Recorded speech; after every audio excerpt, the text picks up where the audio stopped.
Today we're doing Serial 9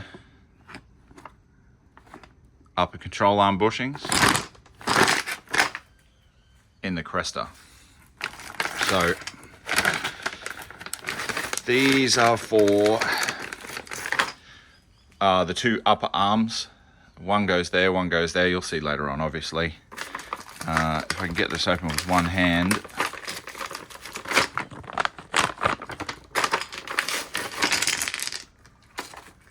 Comes with grease, very important.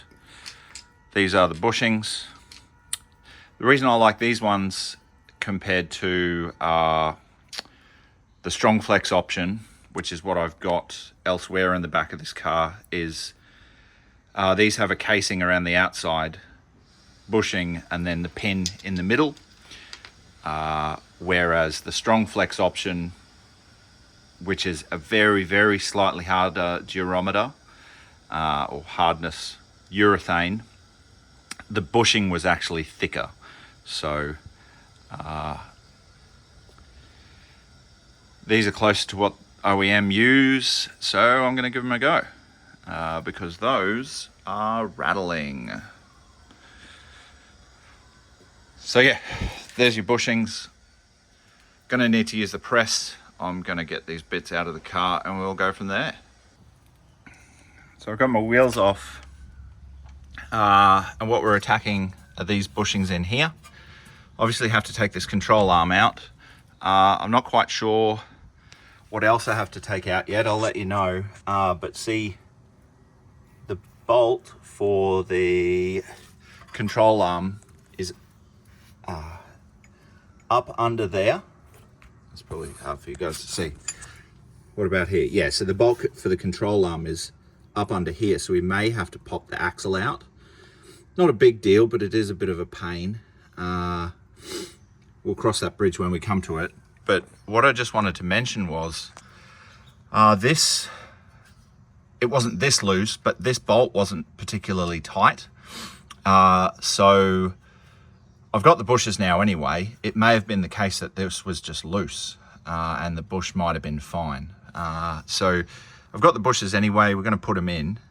We're also going to check this ball joint here as well. I've got some replacements of those coming, but yeah, whether or not we need them. And then also what we need to look at is these shock eye bushings just here, because with the car compressed, this one, was it this one or the other one, the other side was pretty compressed.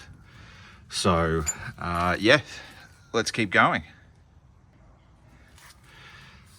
Got those two bolts out, took out the shock eye bolt. Just checking the condition of my coilover, that's all good. But yeah, gotta sort this out. I gotta find a replacement. This is the thing about Japanese coilovers. If you live in Australia, you need to send them back to Japan if you want them servicing. So they won't, yeah, they won't fix them unless you send them back. So they won't even sell you these bushings, which is ridiculous. So I'm going to measure this up, measure this distance, etc., and find a compatible bushing to replace that, because that's bullshit. Like 2 years old and it's flogged out. It's not good. So, oh yeah, that's what I was going to say. So what I've done is I've orientated the bolts on the ground the direction they go in.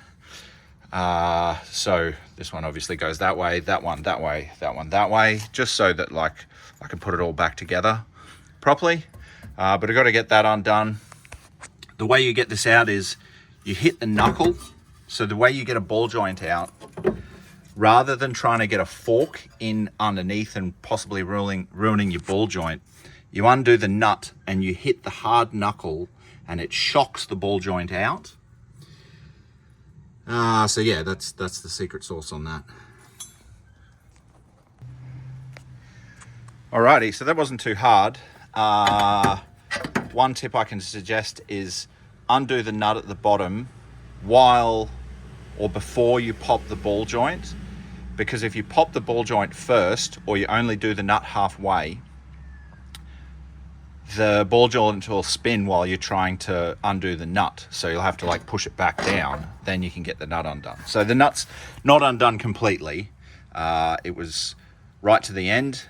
I just gave it a smack on here while pulling up like that, and then boom, it popped out. So just a bit of a smack on here, it shocks the ball joint out. Bob's your uncle. We've got to do the other side. Yeah, and actually, now that I look at it, what I did was, so this is the bad side. I twisted this bushing around, and then I turned the shock so the better side is over here. And it's actually not too bad. So if you could imagine, this is going through, this is going through the coilover. The part that's still okay, the middle of the bushing, which is where the coilover locates and, you know, prevents it from having play, is fine. So eventually, because I've turned it around, this side will probably mushroom out, but I'm not going to bother replacing these just yet. It just looked a bit ugly, and it'll be due to the angle of this arm here. In fact, maybe I will leave it like that. Yeah, it just looks a bit ugly. See how ovalized out it's become? Yeah, that isn't great, is it? Anyway, I'll think about that later. Let's deal with this now. Any questions as I'm going through this, just pop them in the comments, and feel free to answer them. All right. Okay, so I tried it on the press. This was my setup, going through there and through there, but it was a bit tricky. So what I'm going to do is I've got this chisel, and on the edge of the bush there's an edge, and I'm just going to chisel it and try and crush it a bit. That way it'll help to come out, but I'll let you know how that goes. So I've just started it there. You can see just here I've started to chisel it away.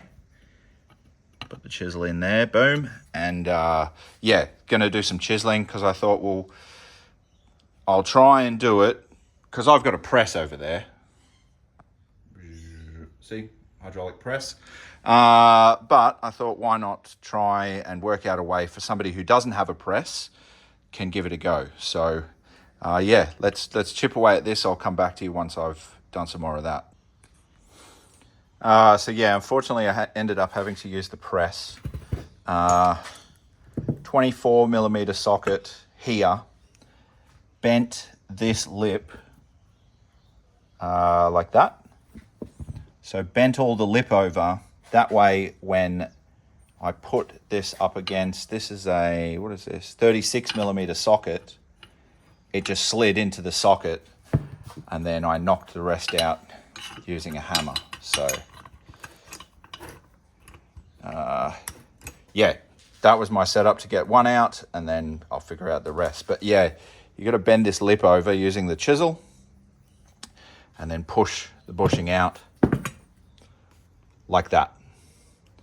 Or just give it to a shop to do it. But yeah, if you've got a press, 24mm is what I used here. 30, what do we say, 36. You could use the 35, I think. Whatever you, as long as you bend this outer lip down low enough for it to fit inside that socket. I mean, if you've got a press, you obviously know what you're doing, but if you go out and buy a press and you want to learn how to do it, just be careful, because when you're pressing stuff, with bushings, for instance, if it's not going anywhere, don't just keep trying. There's a reason it's not going. And when it was happening to me, it was, I had to bend this lip over more.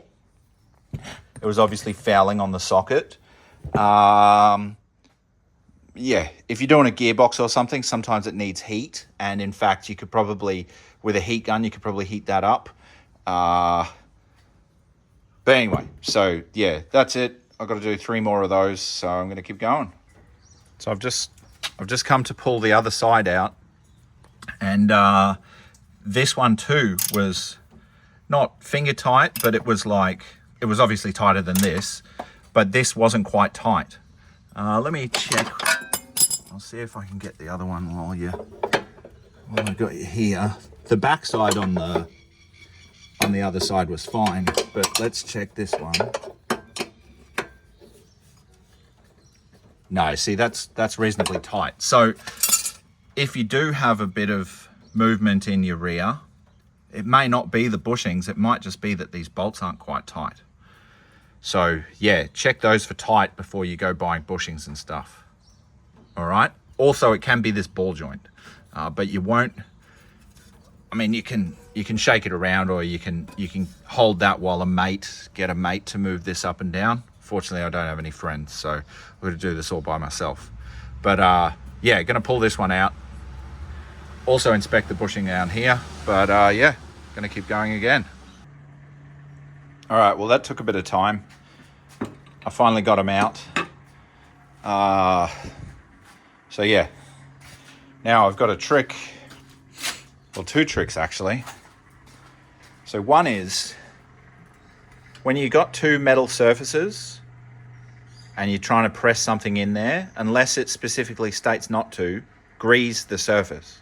So this, I've greased on the inside there, and I'm just going to use my bench vise if it opens up enough to press them in. So I've put the bushings in the freezer. That'll make them smaller and easier to push in, but I'm going to grease this surface as well so it slides in, and then you're meant to use the supplied grease in there. But whenever you're pressing in two metal objects, just grease it. It'll go in better. If ever there's, you know, some movement, it won't creak. So yeah, always grease it. I'm going to keep going. All right, so that's them all done. Up in the back there. Yeah, the hardest part was pressing out the old bushings and pressing them back in. I did end up pressing the new ones in using the vise, and I just had a big handle. My vise is only very, very small. I guess one tip for doing up this bolt here was I stuck a pole through here, so it was like I pulled down on it while I did this one up from underneath. So yeah, that's about it. If you have any questions, like I said, leave them below. If this was helpful, give us a like, and click subscribe if you know, there's going to be more of my crappy videos. I'm sure there's going to be more things to do on this wonderful vehicle. So thanks for watching.